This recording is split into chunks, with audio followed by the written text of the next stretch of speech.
saiki wis duwe gulu, lek mlaku saiki ndangak. Biyen awak karo gulu iki dadi siji angger diceluk mengo sak awake. Ha iya. Ning saiki wis elok tenan ya. Sapa sing ora kenal karo Niken Salindri Sawangen, Nduk? Ulang tahun sing rawuhi akeh kaya ngene. Penggemar-penggemare saka manca daerah padha nglumpuk. Pangarsa praja, Mbah Lurah, Pak RT, Pak RW sami lenggah pinarak padha ndongake Niken Salindri. Coba bayangno. Lah iya. Ngene iki padha karo bersih desa ya, Mak. Wah, ngalang-alang bersih desa. Lah desa nanggap apa nunut nggone Niken. Lambene. Mboten Pak Lurah gojek ora. Ampun duka lho Mbak Lurah. Nadyanto bener ya ora, Nduk. Kabeh guyon ya. Iki kabeh padha ndongake karo adimu wedok Niken Salindri. Wis aku ora iso ngomong apa-apa no. Ora iso ngomong apa-apa tegese wis arep tak subya-subya, arep tak sanjung-sanjung jenenge Niken Salindri wis mubul dhuwur. Ha iya. Ning aku meling karo adikku siji ya kuwi Niken Salindri ya anakku wedok. Semakin pohon itu tinggi semakin banyak dan berat goncangan anginnya. Tak jaluk Niken Salindri tetep dadi Niken Salindri sing biyen, sing santun, sing bekti, sing apik karo sapa wae, ora kena beda-bedake, ora kena bancinde-banciladan. Ngono. Sakala mangsa ning panggung ngono kae aku karo Niken iki digrawuki, dikaploki ing atase kaya sego jangan. Kowe nesu ora, Nduk.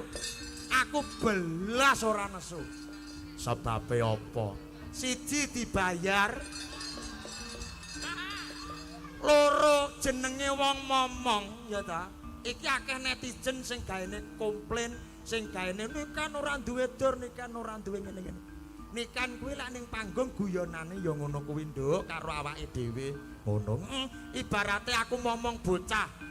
Bocah kuwi dimongi saka mangsa nyakar, saka mangsa napuk, saka mangsa nguyuhi raine barang.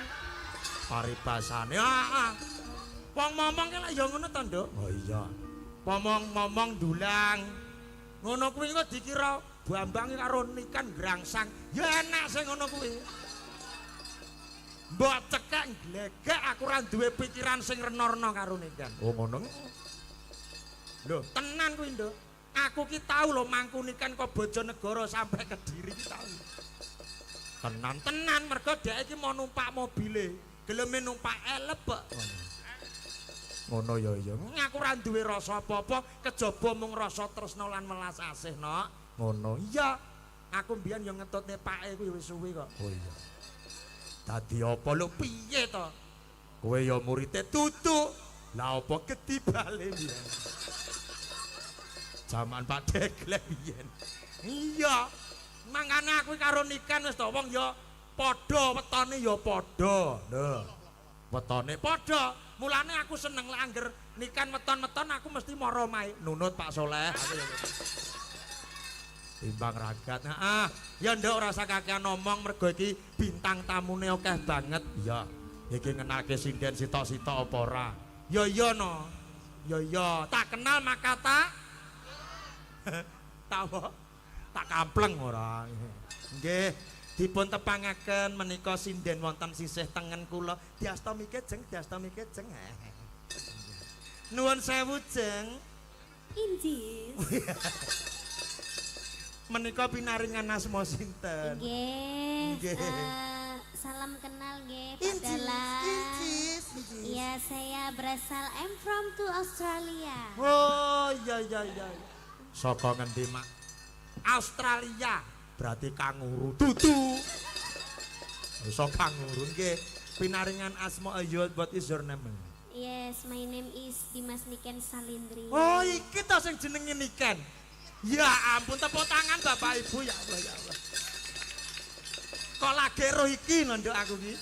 Ya ampun. Nggih. Lagi roh iki. Salam kenal nggih Pak Dalang. Injis. Derek ajar nggih Pak Dalang. Injis. Menawi mengke kula enten klentu-klentunipun ampun dipotong bayarane nggih Pak Dalang. Bocah iki gendeng wae. Lah wong sing dibayar kene kok malah oh alah nduk ya. Wes pokok selamat ulang tahun sik ya ta, ben ra salah paham ya ta. Panjang umur sehat Pak selalu ya. Dalang ini kok hitam? Anu, iki jenenge Roto. kulit magrib ya iki. Hitam kan manis to, Nok. Saman biyen kulite ya kaya aku ngene iki lho. Ora iso. Iso. Fotone enek aku duwe ya. Ya, tak penteng ning gone kono piye videotron piye. Kita malam hari ini kita harus hormat sama Bapak Dalang, nggih. Sugeng Pak. Sendiko, Mbak. Ayo. Nggih. Nggih. Matur nuwun Mbak Niken Nggih. Salindri ya jan ayu. Sisihipun wonten tak kenali langsung ya. Wonten Mbak Hani Kusuma.